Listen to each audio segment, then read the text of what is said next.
Hello' মাই dear mini vlogs lover. আজি হৈছে মোৰ এই যোৱাটো মিনি ভ্লগৰ দ্বিতীয়টো খণ্ড। মানে আজি ফাইনেলি নিজৰ পথাৰখন দেখুৱাম আৰু আপোনালোকক। পথাৰ মানে কি আৰু সকলোবোৰ একেই, তথাপিও আৰু কঠীয়া দেখুৱাম কৈছিলোঁ নহয়, মনত আছেনে বাৰু? আৰু এইফালে পাপাই মই চাওকচোন ইমান বোকাখনতো যে দুইটাই একদম চেণ্ডেল পিন্ধি আহিছোঁ নহয়। তাৰপিছত পাপাই নোৱাৰিলেগৈ আৰু লাষ্টত যে পাপাই খুলি থ'লে, মই কিন্তু নাই, মই বোলো পিন্ধি আহিছোঁ যেতিয়া পিন্ধিয়ে যাম। এয়া পাপাই থৈ দিছোঁ চপ্পলযোৰ।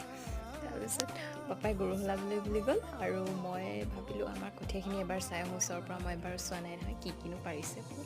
মায়ে কৈছিলে বাৰু ৰঞ্জিত, বৰা, জহা আৰু হলপোনা নে কি এইবোৰো পাৰিছে বুলি। বাৰু আপোনালোকে কোনে কোনে জানেনো ধান ৰুবলৈ, কঠীয়া তুলিবলৈ জনাবচোন কমেণ্ট কৰি। মই পিছে অলপ অলপ নজনা নহয় দেই। আজিলৈ আহিছোঁ, লগ পাইছোঁ ন এটা মিনি ব্লগত। বাই।